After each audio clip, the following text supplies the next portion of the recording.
नमस्कार दर्शक बंधु पुणी थे आपको स्वागत करुच्ची ओडिया टीवी यूट्यूब चैनल। आज आपण जो टॉपिकटा रही से टॉपिक हूँ प्रधानमंत्री फसल बीमा योजना को नहीं। प्रधानमंत्री फसल बीमा योजनार जहाँकि अवधि को सरकार तरफ वृद्धि कर समस्ते जानी प्रधानमंत्री फसल बीमा योजनार जो अवधि को सरकार तरफ प्रथम थर पर जुलाई 31 तारिख कर किंतु सरकार तरफ यही अवधि को आउ थे वृद्धि कर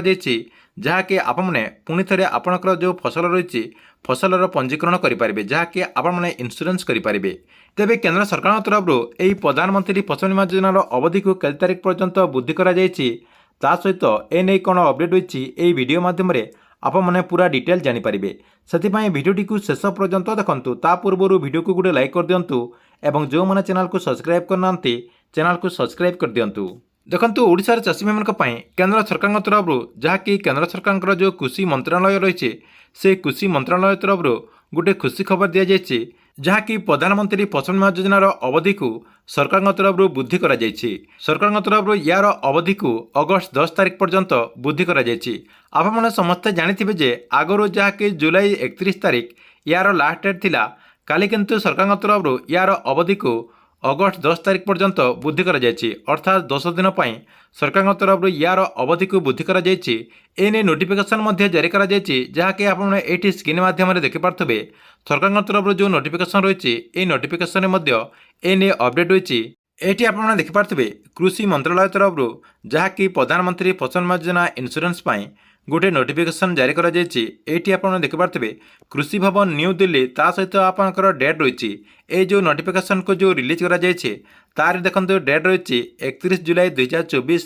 ता सहित देखो आपंकर क्यों जगार यही नोटिफिकेशन टी सरकार तरफ आसी सहित आपंकर जो सब्जेक्ट देखो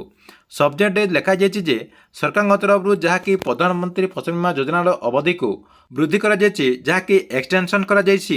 जहाँकि ये देखो लिखाई प्रधानमंत्री फसल बीमा योजना खरीफ 2024 सीजन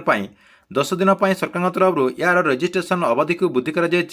जहाँकि आपने अगस्त 10 तारिख पर्यंत आवेदन करेंगे। या सहित यही नोटिस अपडेट रही जहाँकि यार जो अवधि जुलाई 31 तारिख पर्यंत थिला एवं किंतु सरकार तरफ यार अवधि को आउ 10 दिन वृद्धि कर जो चाषी भाई मैंने एपर्यंत प्रधानमंत्री फसल बीमा योजन पंजीकरण करना